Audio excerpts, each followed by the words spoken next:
Assalamualaikum warahmatullahi wabarakatuh. Alhamdulillahillazi hadana lihaza wa ma kunna linahtadiya laula an hadanallah. Asyhadu an la ilaha illallah wa asyhadu anna Muhammadar Rasulullah. Rabbi shrah li sidri wa yassir li amri wa ahlul 'uqdatam min lisani wa yafqahu qawli. Para pencinta hukum adat Melayu Jambi yang saya hormati, para calon pimpinan masa depan Pucuk Jambi, tanah sebingkah, payung sekaki, Pucuk Jambi 9 lurah yang sama kita cintai ini, dan Pucuk Jambi ada 9 rahasia yang masih dilindungkan oleh Allah Subhanahu wa Ta'ala. Menurut adat Lamu Pusaka Usang, alif ado mim tajadi, bismillah mulanya kalam, rasulun minallah nama wujud, bab datang dari Allah, usul tibu dari Muhammad, kun payakun segala jadi.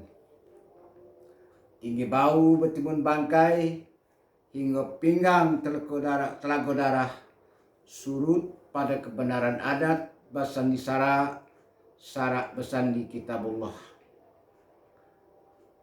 Menuju adil makmur, hidup jaya mati sempurna. Pucuk Jambi 9 lurah ini pada saat ini berpenduduk kurang lebih 3.500.000 jiwa, menghuni areal 56.000 km persegi kurang lebih. Nah, ada 9 hukum adat yang mengatur kehidupan masyarakat, mulai dari manusia di kandung ibu sampai manusia di kandung tanah. Sudah ada di Jambi ini. Tinggal kita mau melaksanakan atau tidak. Di beberapa kesempatan saya telah menjelaskan panjang dan lebar, mulai dari 5 ganjil, 4 genap, 9 sempurna. Itu sudah saya paparkan. Nah, tidak ada lagi rasanya yang tidak saya paparkan. Dan belum ada orang di Melayu Jambi ini yang mencoba memaparkan seperti apa yang saya paparkan itu. Karena pada umumnya oknum-oknum tokoh adat itu kikir dengan ilmunya. Tetapi saya alhamdulillah 48 tahun saya mengadakan penelitian hukum adat Melayu Jambi ini, lalu mengadakan studi banding di 6 provinsi. Sambil saya bertugas sebagai seorang hakim selama 32 tahun dan sampai menjadi ketua pengadilan negeri 2 kali, terakhir di Curug. Sehingga sampai saya pensiun dengan pangkat 4E atau hakim utama. Alhamdulillah saya badan sehat, maka kesempatan terbuka bagi saya untuk menjelaskan hukum adat Jambi sepanjang yang saya tahu. Walaupun saya sadar ada orang yang tidak sependapat dengan saya, tapi orang yang tidak pendapat itu mulai dari tanggal 18 Januari 2017 saya telah menyatakan secara terbuka, hidup jangan mengapalang, tidak kayu berani pakai, tidak sombong berani cabi.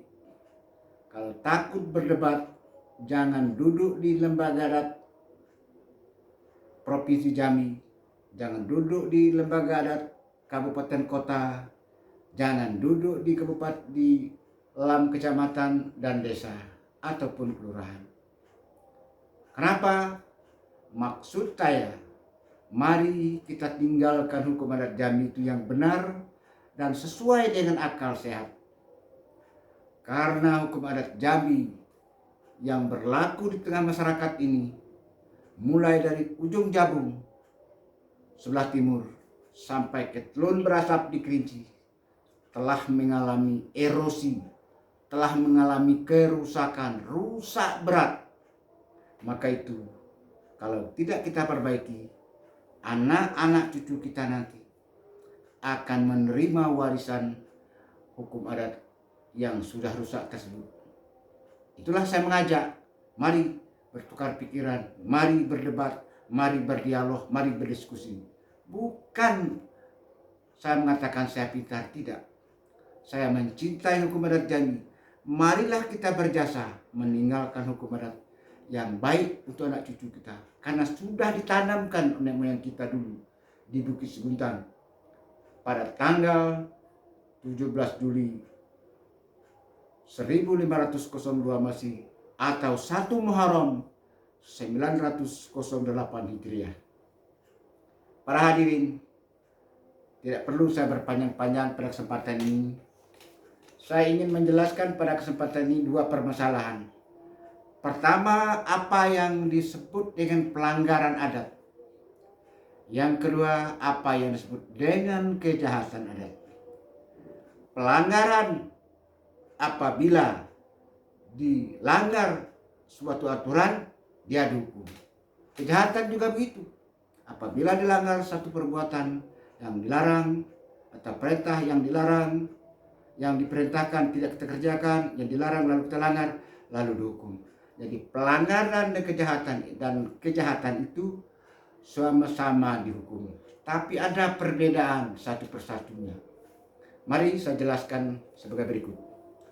Satu, apa yang disebut dengan kejahatan? Satu, apa yang disebut dengan pelanggaran? Pelanggaran ialah suatu perbuatan. Mungkin perkataan, mungkin perbuatan, mungkin tindakan orang yang pada hakikatnya tidak dilarang. Boleh-boleh saja kita mengerjakan. Tetapi apabila perbuatan itu, apabila perkataan itu, apabila tindakan itu diatur oleh aturan hukum dan tidak boleh lagi dikerjakan, maka apabila terjadi pelanggaran, apabila terjadi orang yang melanggarnya, maka disebutlah dia pelanggaran. Perbuatan itu dihukum. Nah itu. Sebaliknya, apa yang disebut dengan kejahatan? Kejahatan ialah perkataan, ialah perbuatan, ialah tindakan yang menurut akal manusia yang normal, baik orang kota, baik orang desa, baik orang kampung, baik orang itu, tetap itu kejahatan, dianggap jahat, tidak dibolehkan. Nah itu kejahatan. Nah, pelanggaran tadi suatu perbuatan yang biasa-biasa saja, tetapi bila ada aturan hukum yang mengaturnya, maka perbuatan itu tidak boleh dikerjakan. Itulah pelanggaran. Apa contohnya?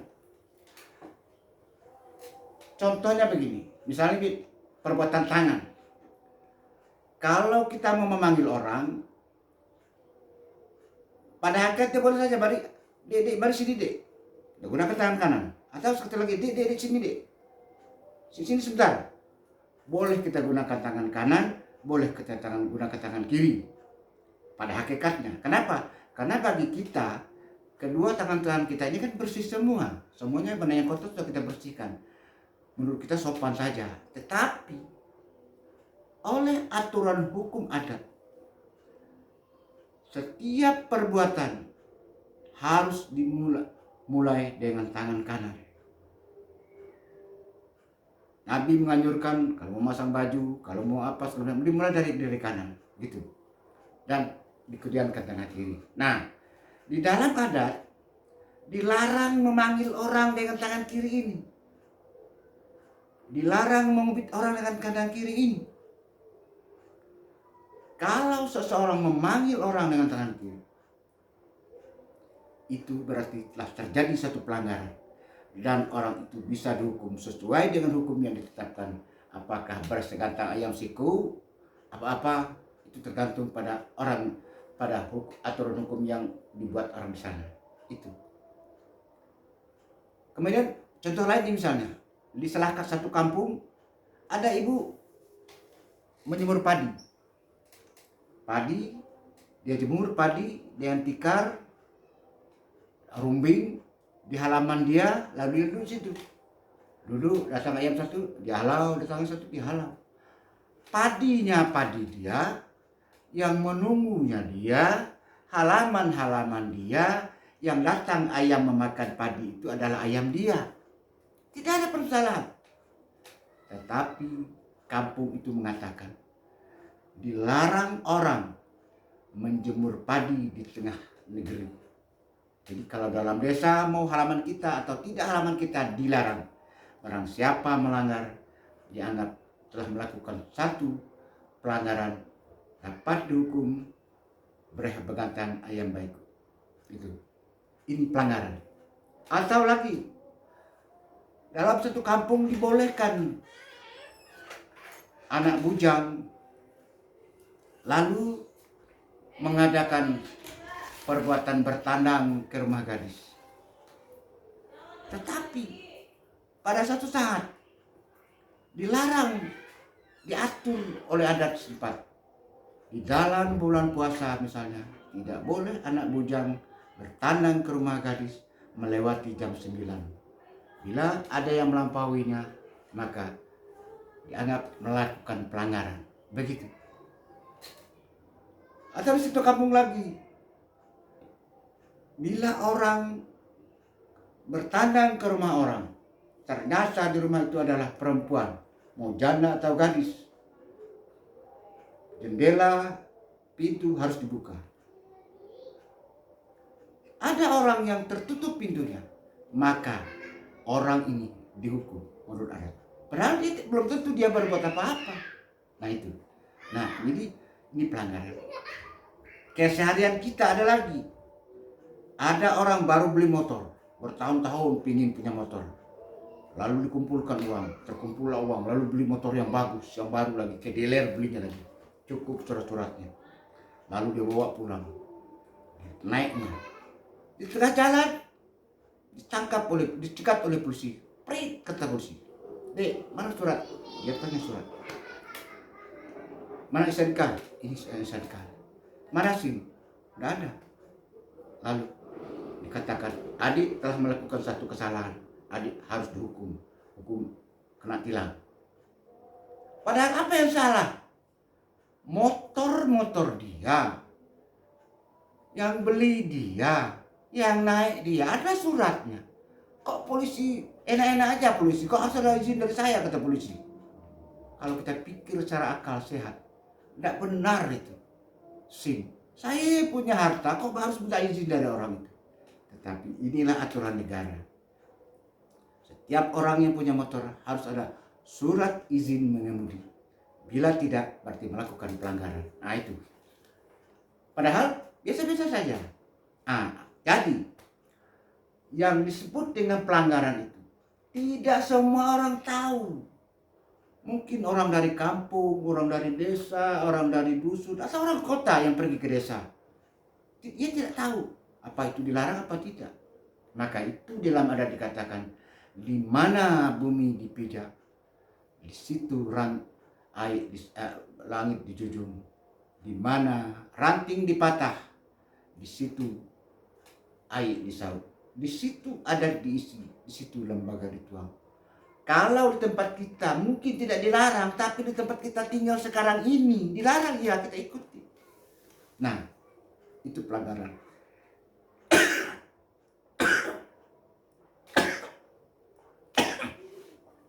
Alhamdulillahirrahmanirrahim. Jadi pelanggaran adalah perbuatan yang mungkin biasa-biasa saja, tetapi bila ada aturan hukum yang melarang, barulah dikatakan pelanggaran. Satu cirinya. Yang kedua, tidak semua orang tahu apa itu pelanggaran. Tapi tidak bisa kita mengatakan, saya tidak tahu. Ini pelanggaran, saya tidak mau hukum, tidak bisa. Itulah azas domisili tadi. Di mana bumi dipijak, di situ langit dijunjung. Hukum itu bersifat berasaskan fiksi. Bila satu negeri, kita masuk satu negeri, kita tidak bisa mengatakan saya tidak tahu terjadi pelanggaran ini. Kalau telah melanggar, berarti kita telah terpijak di benang Aram, telah tersuruk di Gunung Kapur. Nah, maka kita harus dihukum. Nah itu, karena dalam negara orang membuat undang-undang di Jakarta sana, mana ada rakyat di desa-desa tahu. Tetapi ada azas yang disebut azas diksi tadi, ditempatkan, diundangkan dalam lembaran negara Republik Indonesia. Apabila telah ditetapkan dalam lembaran negara, maka dianggap semua rakyat yang ada di Indonesia ini dianggap sudah mengetahui hukum. Bila terjadi pelanggaran, orang tetap menghukumnya. Nah itu pelanggaran. Yang ketiga arti pelanggaran ini. Pelanggaran ini tidaklah dicap orang itu sebagai penjahat. Jadi kalau ada orang melakukan satu pelanggaran, katakanlah itu tilang, kena tilang dia, ya dihukum dia waktu itu. Ada orang yang bertanang, anak bujang pergi bertanang melebihi jam 9, ya dihukum dia. Tapi hukuman itu tidak melekat, cap jeleknya, cap buruknya itu tidak melekat pada dia. Sudah dibayar, ya sudah. Nah itu pelanggaran. Berbeda dengan kejahatan. Kalau kejahatan, apabila melakukan satu kejahatan, melekat pada diri pribadinya suatu kejahatan, dan itu akan diwarisi oleh anak cucu. Lambat hilangnya mungkin 7 turunan. Nah gitu. Nah itu kan yang pelanggaran tadi. Jadi kesingkat kata, yang disebut dengan pelanggaran adalah perbuatan atau perkataan biasa-biasa saja, tetapi bila ada aturan yang mengatur, mengatakan tidak boleh dilakukan, barulah dia boleh dihukum. Itu pelanggaran. Kemudian kejahatan. Kejahatan ialah satu perkataan atau perbuatan atau tindakan yang memang menurut akal manusia itu adalah jahat. Perkataan misalnya, perkataan A pada si B, lalu dikatakan, B, kamu tuh kurang ngajar, kamu tuh anak anjing, babi kamu tuh nenek kamu gini. Nah, dari perkataan itu saja siapapun yang mendengar, siapapun yang melihat, tetap mengatakan perkataan A itu adalah kejahatan. Tidak benar, tidak boleh diucapkan. Mengatakan jelek keburukannya, mengatakan dia kamu hidung pesek, mulut besar, kepala pongah, janggut lebar, mengatakan macam-macam. Pendek kata sumpah serapah yang dilemparkan dari mulut A kepada B, semua yang mendengar mengatakan itu kejahatan. Nah, atau misalnya katakanlah pembunuhan, siapapun yang membunuh orang, katakan A membunuh B, maka seluruh orang di muka bumi ini mengatakan itu kejahatan. Membunuh tanpa dasar hukum tidak boleh. Orang boleh membunuh kalau melaksanakan hukum. Misalnya hukum kesos, setelah diadili hukum kesos, maka dibunuh orang ini. Atau di negara kita ini orang dijatuh hukum mati karena korupsi, lalu ditembak oleh polisi dan dieksekusi. Itu bukan membunuh karena semena-mena, tidak. Itu melaksanakan hukum namanya. Itu boleh. Tapi kalau membunuh semena-mena, apakah itu teroris? Apakah menusuk orang di tengah jalan? Apakah membunuh orang kena merampok? Itu orang mana saja, mau desa, mau di kampung, mau orang kota, mau orang desa, mau primitif, tetap mengatakan itu kejahatan. Nah itu dari perkataan dan perbuatan. Tingkah laku. A seorang bujang melihat B seorang gadis, lalu diperkosanya. Tidak peduli apakah itu anak raja, apa anak penjahat, apakah anak orang kebanyakan, apa orang kampung, orang kota. Kalau perbuatan yang seperti itu, pasti orang mana saja mengatakan perbuatan itu adalah suatu kejahatan. Nah gitu. Nah, jadi kejahatan adalah satu perkataan atau perbuatan atau tindakan apa saja yang menurut akal sehat tidak boleh dilakukan. Orang tidak boleh mengambil harta orang. Tiba-tiba orang merampas harta orang. Kejahatan. Nah, orang tidak ada apa-apa baru dapat, tiba-tiba dia mengatakan kamu kemarin mencuri gini, padahal ada fitnah, kejahatan. Nah itu. Jadi banyak bidangnya kejahatan-kejahatan itu. Diatur dalam hukum adat, termuat dalam Undang 20. Kalau dalam negara termuat dalam kitab Undang-Undang Hukum Pidana. Nah, kemudian kejahatan tadi melekat pada diri. Kalau si A umpamanya melakukan satu perkosaan, katakan hari ini terjadi, tapi 30 tahun yang kedatang, 40 tahun yang kedatang, A itu sudah beranak, sudah bercucu, sudah kaya, tapi tetap cap si memperkosa itu tidak pernah hilang.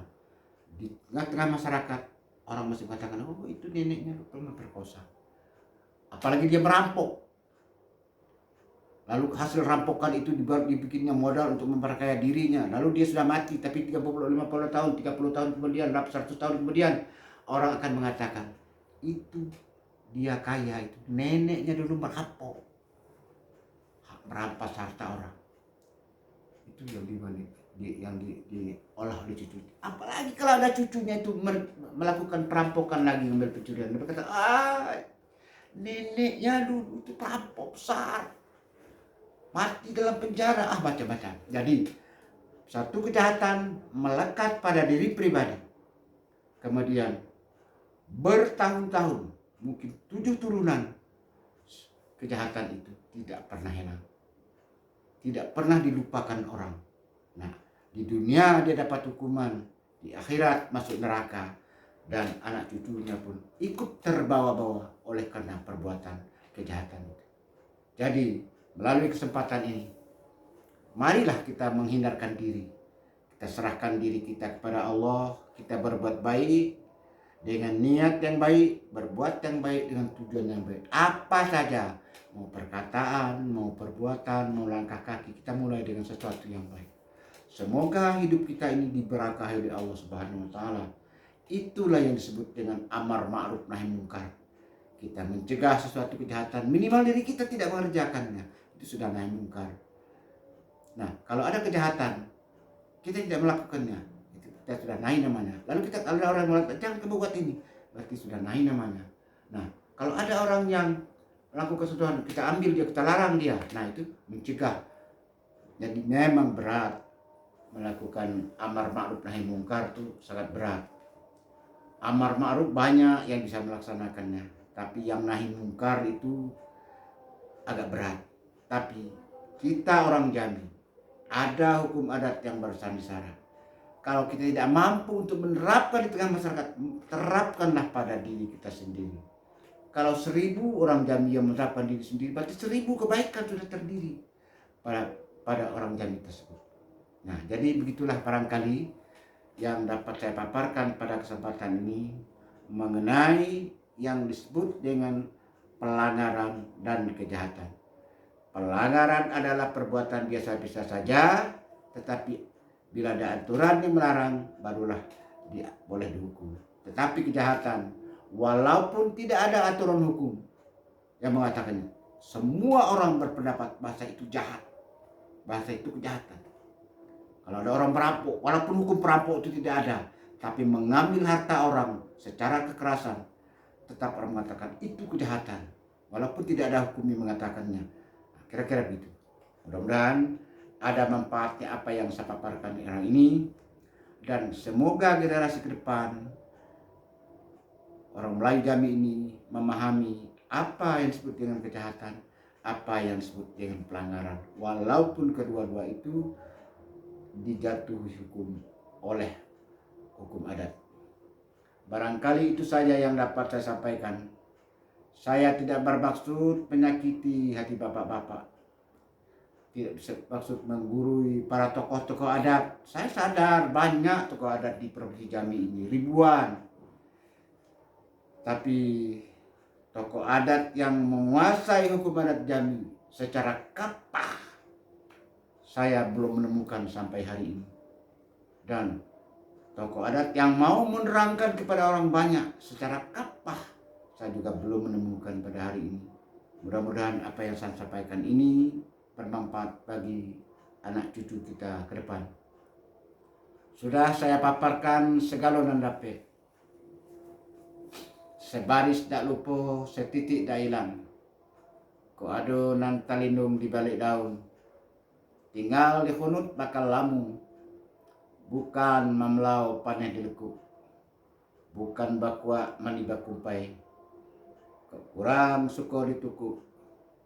Kok jarang suko disisip. Kok bungkuk suko dilurus benar. Suko diulih panjang di kampuh liba. Alam terkembang menyudahi. Tamat kaji kitab dilingkup. Tamat gayung pedang diletak. Terserah kepada ombak nan basabung. Angin nan bapuhun. Yang tinggal untuk nan pandai. Titik air bisa bertaut, orang sekapal duduk termenung. Dalam kelam elok belampu. Nan setitik jadikan laut, nan sekapal jadikan gunung. Alam terkembang jadi guru. Balang terbang ke buku pintu, padi sulit apa dimakan. Alam terkembang jadi guru, bumi dan langit ada di dalam. Yang benar apa yang saya ucapkan ini dari Allah Subhanahu wa taala, sang pencipta alam semesta ini. Kepada Allah lah saya bertobat dari segala dosa-dosa yang saya lakukan, baik sengaja atau tidak. Semoga Allah mengampuni segala dosa saya. Dan saya bermohon kepada Allah, jangan cabut nyawa saya kalau dosa saya belum diampuni. Dan kepada nan sakti keramat mohon tabi, kok ada dan terlewat terlampau.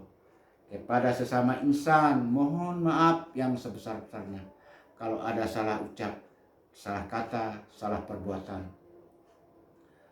Jangan terjadi rumah sudah tukang dibunuh, baik selesai tukul berdengkang, api padam pun berasap. Segala yang terjadi senggol menyenggol antara kita, anggap sajalah bumbu dari kehidupan pergaulan kita ini. Biar dibawa oleh angin lalu, ikut serta di tebing runtuh, hanyut di arus sayik kili. Kok ado mimpi buru, gerak dan salah. Mari sama-sama kita buang dengan membaca surat Al-Fatihah. Akhirnya saya ucapkan Assalamualaikum warahmatullahi wabarakatuh.